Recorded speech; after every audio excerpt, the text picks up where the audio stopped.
Hello everyone, তোমরা সবাই কেমন আছো? আশা করি সবাই ভালো আছো। আবার একটা নিয়ে এসেছি একটা নতুন সেশন, বায়োলজির একটা নতুন সেশন, ব্লাড সার্কুলেটরি সিস্টেম। আজকের টপিক হবে ব্লাড সার্কুলেটরি সিস্টেম। আগের দিন তোমাদের পড়িয়েছি ডাইজেস্টিভ সিস্টেমে তার মোস্ট ইম্পর্টেন্ট 30টা কোশ্চেন, যারা যারা দেখোনি দেখে নাও গা। আর আজকে আমরা পড়বো ব্লাড সার্কুলেটরি সিস্টেমের মোস্ট ইম্পর্টেন্ট 30টা কোশ্চেন। ঠিক আছে, প্রথম দিন আমরা পড়ে নিয়েছিলাম ডাইজেস্টিভ সিস্টেম, তোমরা দেখতে পাচ্ছ, দেখো এটা স্ক্রিনের মধ্যে দেখতে পাচ্ছ। আর আজকে আমরা পড়বো blood circulatory system. Blood circulatory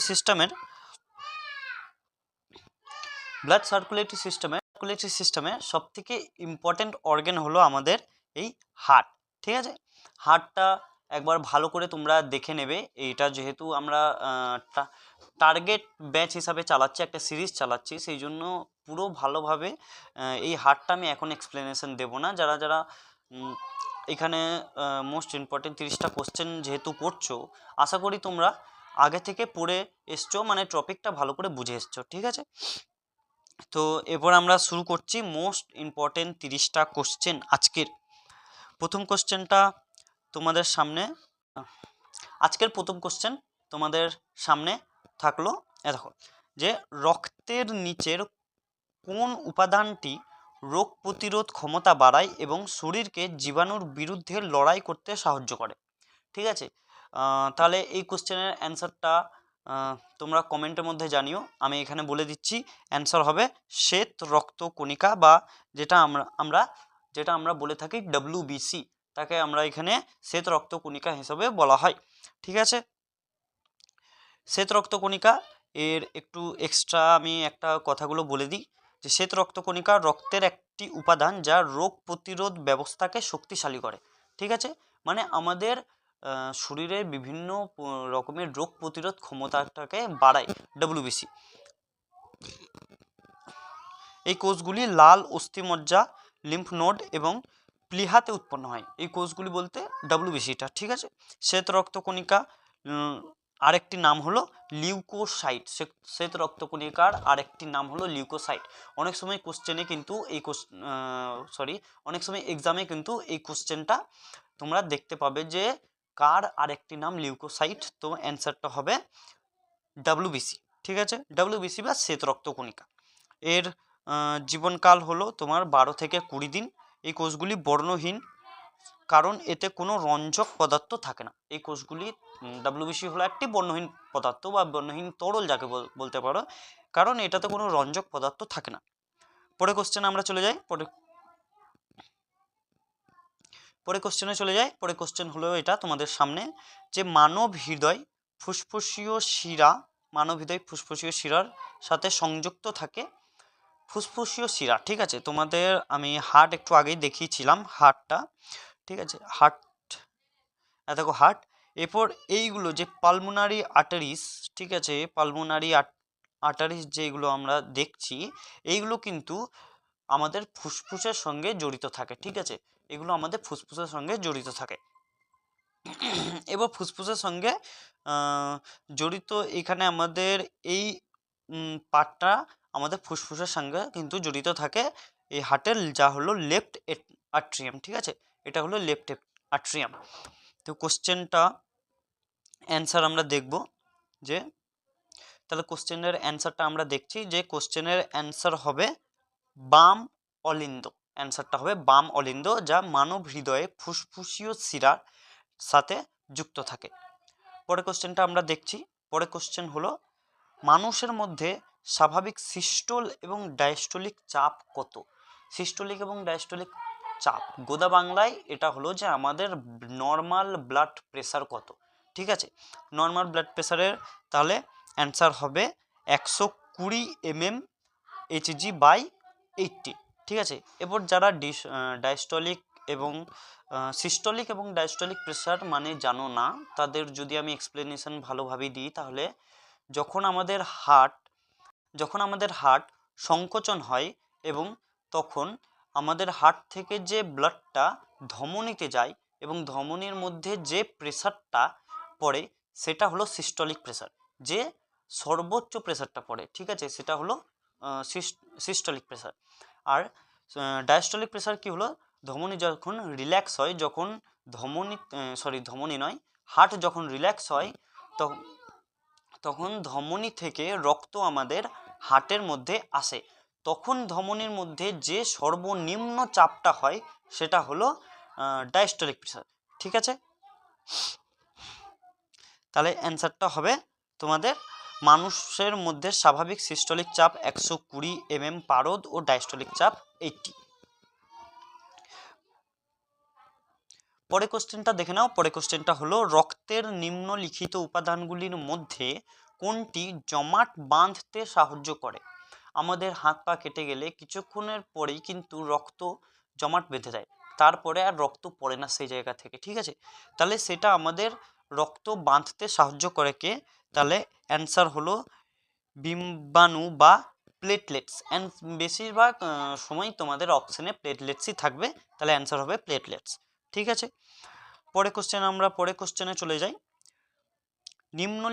নিম্নোক্ত কোনটি খাদ্য, কার্বন ডাই অক্সাইড এবং নাইট্রোজেনযুক্ত বর্জ্য পদার্থকে দ্রাবীভূত অবস্থায় পরিবহন করে।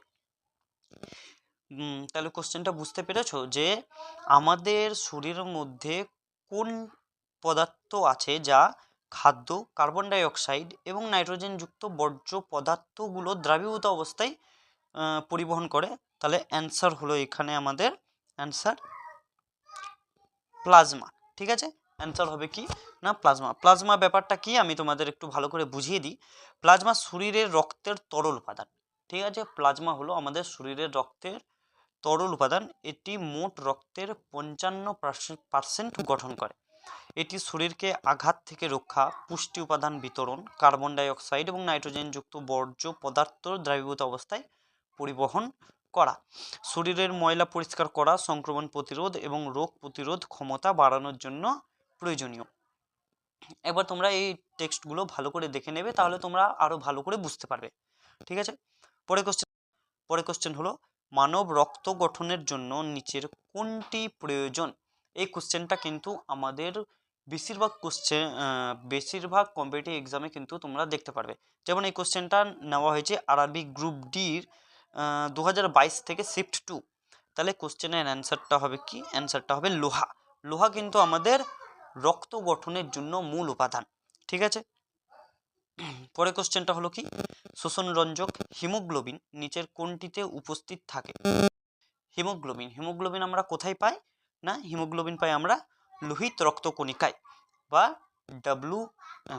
আরবিসি যেটাকে আমরা বলি লোহিত রক্তকণিকা বলে ওটাকে, ঠিক আছে। পরে কোশ্চেনটা হলো যে হৃতস্পন্দন শনাক্ত করতে নিচের কোন যন্ত্রটি সহায়ক। হৃতস্পন্দন মানে আমাদের যে হার্টবিট আমাদের শরীরে চলছে কি চলছে না, এটা কোন যন্ত্র সাহায্যে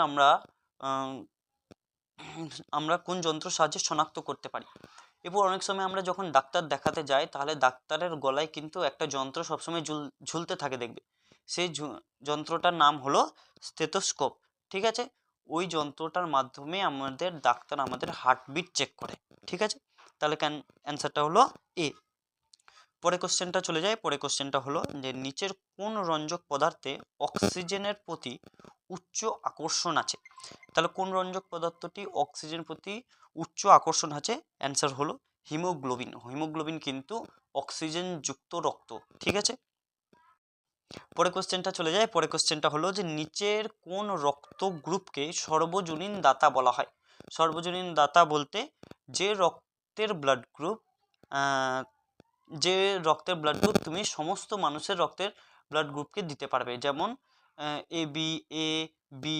তাহলে অ্যান্সারটা হলো ও রক্তের ব্লাড গ্রুপ যে মানুষের থাকবে সে কিন্তু সমস্ত মানুষকে ব্লাড দিতে পারবে, ঠিক আছে। ব্লাড দিতে পারবে। আর এ বিটা কি না, এ বিটা হলো ব্লাড গ্রাহিতা। এ বি ব্লাড গ্রুপটা হলো যে এ বি ব্লাড গ্রুপ যে মানুষের থাকবে সে মানুষ সমস্ত রকম ব্লাড গ্রুপের মানুষ থেকে কিন্তু রক্ত নিতে পারবে। যার কাছ থেকে ও ব্লাড নেবে সে হোক এ পজিটিভ হোক, এ নেগেটিভ হোক, বি পজিটিভ হোক, বি নেগেটিভ হোক, যে কোনো। পরের কোশ্চেনটায় চলে যাই। পরের কোশ্চেনে কিন্তু এই কোশ্চেনটা আমি তোমাকে একটু আগে করিয়েছি। এই কোশ্চেনটা নেওয়ার পেছনে একটা উদ্দেশ্য এটা হলো যে অনেক সময় কিন্তু পরীক্ষায় তোমরা এরকমভাবেও কোশ্চেন পাবে। ঠিক আছে, কোশ্চেনটা কি আছে একবার দেখে নাও। যে খেলতে গিয়ে রবির হাঁটুতে আঘাত লাগে, যার ফলে রক্ত বের হচ্ছিল। কিছুক্ষণ পরে সে দেখলো রক্তপাত বন্ধ হয়ে গেছে এবং একটি গাঢ় লাল রঙের থক্কা ক্ষতটিতে ভরে দিয়েছে। তোমরাও খেয়াল করবে যে অনেক সময় হাত বা পা কেটে গেলে এরকম কিন্তু হয়। কোন ধরনের কোষ রক্ত জমাট বাঁধতে সাহায্য করে? একটু আগে একটা কোশ্চেনে আমরা করলাম এই কোশ্চেনটা, কিন্তু এখানে কোশ্চেনের ধরনটা আলাদা, সেই জন্য আমি এই কোশ্চেনটা নিয়েছি। কোশ্চেনটার অ্যান্সার হবে কি প্লেটলেটস।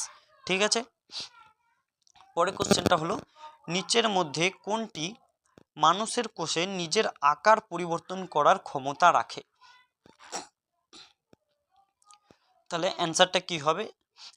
কোশ্চেনটা হলো কি যে মানুষের কোষ নিজের আকার পরিবর্তন করার ক্ষমতা রাখে কে?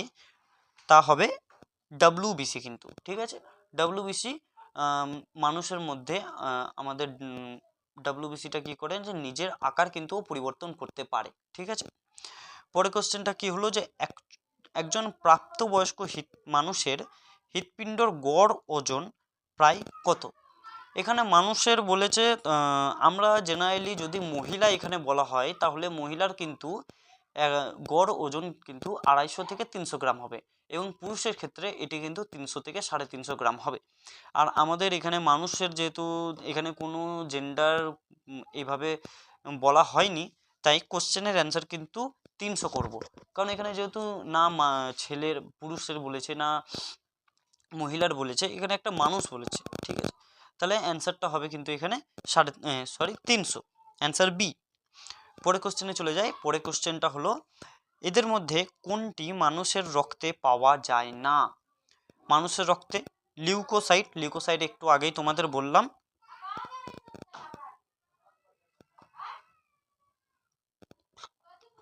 লিউকোসাইট তোমাদের আগে একটু প্রথমেই বললাম যে লিউকোসাইট কিন্তু আমাদের ডব্লিউবিসি কে বলা হয়।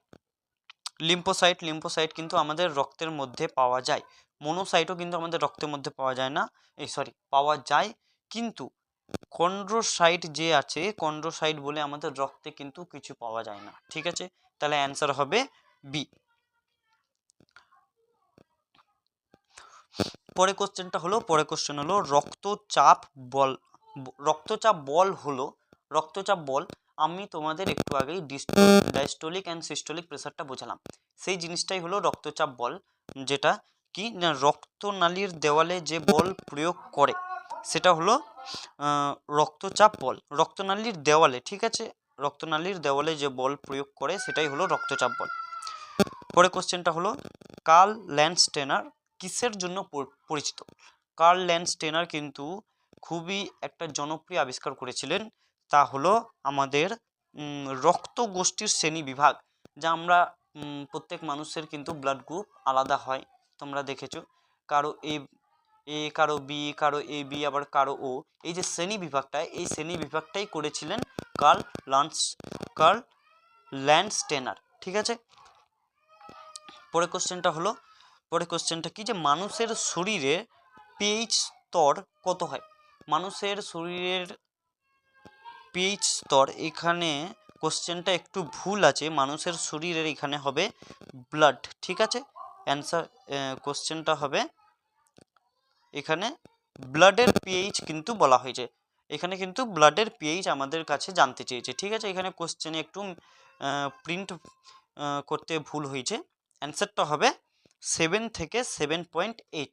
ঠিক আছে, এবার ব্যাপারটা কি হলো যে 7 থেকে 7.8 মানে 7 থেকে 7.8 মানে এটা আমাদের ক্ষারীয়র মধ্যে চলে আসছে। ঠিক আছে, 7 থেকে 7.8 আমাদের ক্ষারীয়র মধ্যে চলে আসছে এবং 0 থেকে 7 আমরা জানি যে এটা আম্ল প্রকৃতির হয়ে, 0 থেকে 7 যদি হতো তাহলে ওটা আম্ল প্রকৃতির হতো, শুধু 7 হলে সেটা নিউট্রাল হতো। এবং যেহেতু 7 থেকে 7.8 হচ্ছে, তাহলে আমাদের রক্ত কিন্তু একটু ক্ষারীয় প্রকৃতির। ঠিক আছে,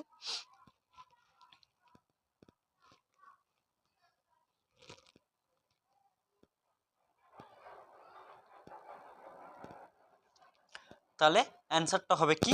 অ্যান্সারটা হবে 7.8, 7 থেকে 7.8।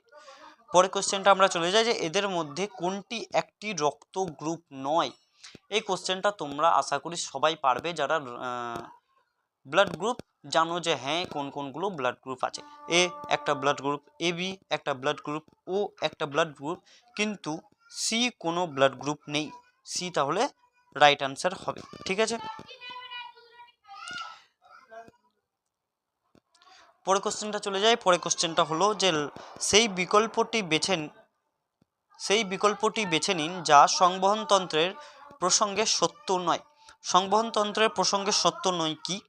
সংবহনতন্ত্র মানে যেটাকে আমরা ব্লাড সার্কুলেশন সিস্টেম যাকে আমরা বলছি। ঠিক আছে, লাল রক্ত সংবহনকারী যোজক কলা, অবশ্যই এটা ঠিক হবে, এটা আমাদের মানা যায়। মানব আরবিসির জীবনকাল 115 থেকে 120 দিন, অ্যাবসোলিউটলি রাইট। পরের অপশানটা আমরা দেখছি, একজন প্রাপ্তবয়স্ক ব্যক্তির প্রায় 6.8 লিটার রক্ত থাকে, অবশ্যই থাকে, কিন্তু এইটা ভুল। এটি শরীরে ওজনে প্রায় 1.7 থেকে 1.8% হয় না। ঠিক আছে, তাহলে এই কোশ্চেনটা হবে, এটা হবে রাইট অ্যান্সার। পরের কোশ্চেনটা হলো রক্তের সেই অংশ যেখানে 92% জল থাকে এবং বাকি 8% প্রোটিন, খনিজ, হরমোন, এনজাইম এবং অন্যান্য পদার্থ থাকে, সেটি কি? সেটাকে কি বলা হয়? সেটাকে বলা হয়, অ্যান্সার হলো প্লাজমা। ঠিক আছে, পরে কোশ্চেনটা চলে যায় যে সাধারণ মানুষের রক্ত হলো, এর আগেই কিছুক্ষণ আগে তোমাদের সেই পিএইচ ভ্যালু দিয়ে তোমাদের বোঝালাম যে আমাদের রক্ত কীরকম। তা আমাদের রক্ত হলো সামান্য ক্ষারীয় প্রকৃতির, 7 থেকে 7.8 হয় আমাদের রক্তের পিএইচ। ঠিক আছে, পরে কোশ্চেনটা হলো যে মানব শরীরের পালস রেট কেন পরীক্ষা করা হয়? পালস রেট অনেক সময় পরীক্ষা করা হয়, তো সেই পরীক্ষাটা কেন করা হয়? কোশ্চেনের অ্যান্সারটা হলো যে হার্ট কার্যকারিতা পরীক্ষা করার জন্য, যে আমাদের হার্ট ভালোভাবে চলছে কি না সেটা কার্যকারিতা করার জন্যই কিন্তু পালস রেট পরীক্ষা করা হয়। পরে কোশ্চেনটা হলো যে মানব হৃদয়ে সাধারণত হার্টবিট গড়ে প্রতি মিনিটে কত? তাহলে অ্যান্সারটা কি হবে না, আমাদের হৃদয়ের সাধারণত হার্টবিট গড়ে প্রতি মিনিটে কত? অ্যান্সার হবে 60 থেকে 100। এই কোশ্চেনটা কিন্তু আরআরবি জেইর কোশ্চেন, এই প্রিভিয়াস ইয়ার কোশ্চেনটা। পরে কোশ্চেন হলো মানব শরীরে কোন অঙ্গে এনজিওপ্লাস্টি করা হয়? এনজিওপ্লাস্টি এটা এক ধরনের অপারেশন বা সার্জিক্যাল অপারেশন বলা হয়, যেটা আমাদের হার্টের মধ্যে করা হয়। ঠিক আছে, এটি অনেক একটা ক্রিটিক্যাল প্রসেস। এর ব্যাপারে তোমাদের পরে বোঝাবো। ঠিক আছে, যে এনজিওপ্লাস্টি কি জিনিস। এনজিওপ্লাস্টি এখন শুধু এটা মনে রাখো যে এনজিওপ্লাস্টি আমাদের হার্টে করা হয়। তাহলে এটাই হলো আমাদের লাস্ট কোশ্চেন। এই কোশ্চেনটা করানোর পর আজকের আমি এই ভিডিওটা সমাপ্ত করব। আশা করি প্রায় 25 থেকে 30টা মতো কোশ্চেন তোমাদের করিয়ে দিয়েছি, এবং এইগুলো ব্লাড সার্কুলেটরি সিস্টেমের মোস্ট ইম্পর্টেন্ট কোশ্চেন কিন্তু। ঠিক আছে, এই কোশ্চেনগুলো সবই বেশিরভাগ তোমরা নিচে অবশ্যই দেখতেই পাচ্ছ যে আমরা কোথায় থেকে কোশ্চেনগুলো নিয়েছি। ঠিক আছে, তাহলে দেখা হচ্ছে এর পরের ভিডিওতে। আজকে এতটাই থাকবে, তোমরা ভালো করে পড়ো। নেক্সট ভিডিওটা আমি শীঘ্রই নিয়ে আসবো।